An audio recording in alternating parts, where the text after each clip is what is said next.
Hey, good morning, Ben. It's been a long time. How are you? I'm doing good. But why would you assume that it's a good morning? I find that troubling. Okay.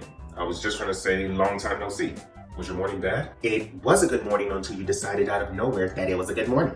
And saying long time no see is offensive to the blind community. Dude, I'm just trying to say... Did you just assume my gender? You're canceled. Oh, I apologize. I'm sorry. What's your gender? Oh, I am a dude. I was just annoyed by the fact that you assumed it. Then why the hell would you act like that? That's messed up, honestly.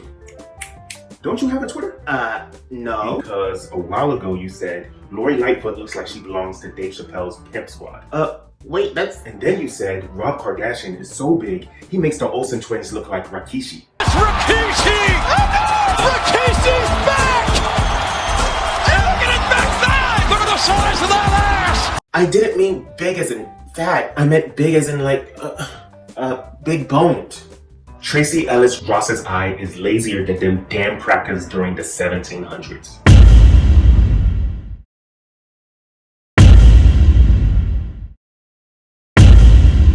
I'll kill you!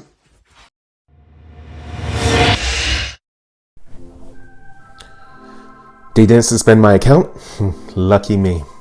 So let's talk about the good and the bad of cancel culture, freedom of speech, and how crypto assets will eventually make it impossible for censorship to have any power at all. But first, smash that like button and hit subscribe. That way you can get the notification. And if you were already subscribed to me, I need you to unsubscribe and then resubscribe again because YouTube for some reason messed it up. So, cancel culture. Some would agree that it's annoying. Some would agree that it's great. Some have lost their jobs from it. Some even say that it doesn't exist. What we can agree on is that it's not going away anytime soon. While it's 100% in the private company's right to expel the voices who they disagree with, and on the surface, this censorship looks like it's a way to help disadvantaged communities, if taken to extremes, this will have negative outcomes. Private platforms like YouTube, like Instagram, and the infamous Twitter and Netflix have billions of logins every month. They're so huge that these private platforms become de facto public squares. So it's argued that their users should be protected like other forms of public free speech, not like private platforms. We can argue if this is true or not, or we can focus on the future and how crypto is guaranteed to make social media censorship proof. AKA, it's impossible to ban someone if you disagree with them. Crypto technology has this ability to be decentralized, meaning that the servers for the social media websites is not in one location.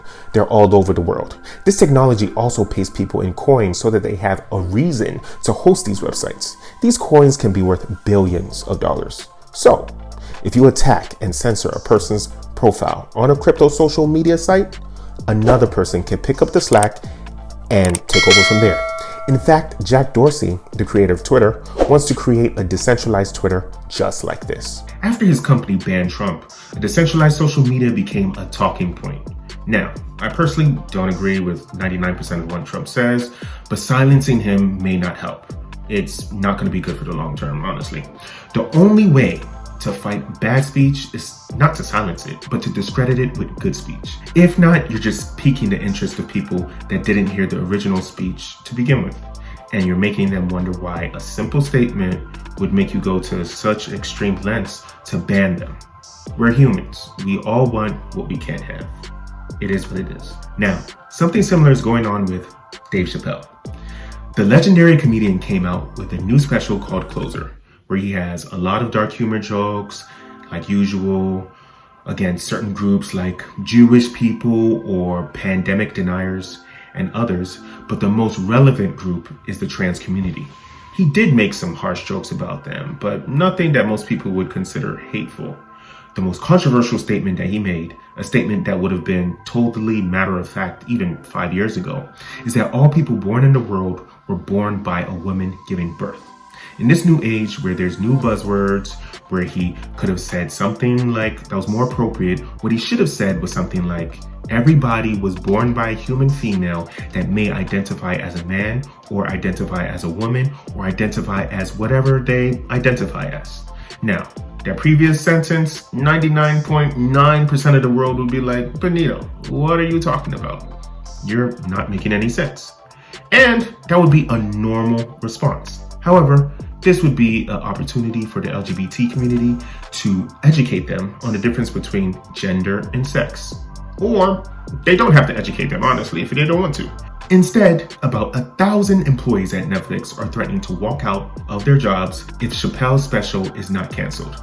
I personally don't think that is going to happen, or at least I don't think it's going to be 1,000 of them that will work out, but we'll see. This probably is not going to happen because Netflix paid him like $24 million, and it has like a 96 or 99% rating on Rotten Tomatoes. Ignore the critic rating, they live in a different bubble world. But what if the CEO decided to cancel it?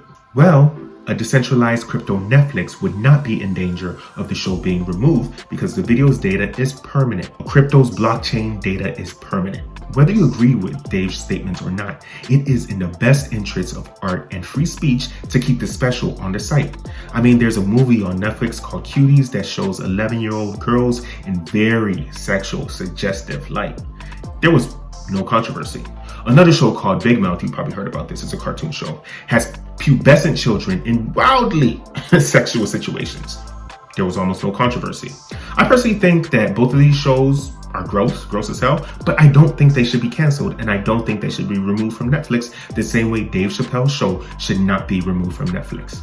Take the good with the bad. Now, there are already decentralized crypto websites like Steemit for blockchain blogging, or DTube, which has blockchain videos. They're in their infancy right now, but with enough time, they can grow into monsters. These sites might be necessary because traditional web pages like YouTube and Facebook have censored content that's 100% true, but controversial.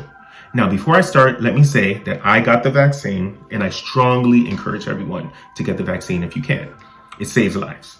However, senators like Rand Paul have been censored on YouTube for saying things that are against the rules, but it's totally true. Now, I'm not even a fan of Senator Paul, but he was censored for stating that a cloth mask doesn't work outdoors against the pandemic, and stating that since an 85-year-old man is literally 10,000 times more likely to die than a 10-year-old boy from this disease, we should probably treat the boys different than we do 85-year-old men or elderly people in general.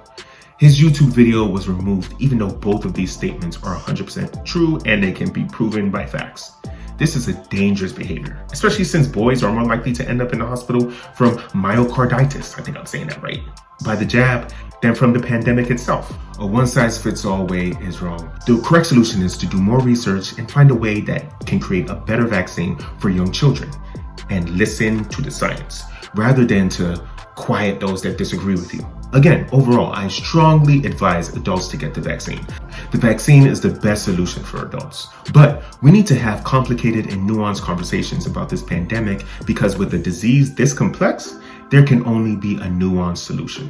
If you censor someone for saying something that maybe kinda might be true, but is controversial, that's a slippery slope to censoring someone that is 100% correct, but what they're saying is controversial, a path that only hurts everyone. A decentralized crypto website like Steemit will freely allow the discussions that are being silenced right now because it is mathematically impossible to take the website down. We could talk about how nobody's really talking about herd immunity anymore, and how nobody talks about slowing the curve anymore, and how natural immunity from COVID makes you 7 times safer than the vaccine by itself. These modern sites, which will probably be based on a crypto called Ethereum, will ensure undue censorship will not be allowed to continue and prevail. And that's why I thank you. I love you. I appreciate you. Let's get this money.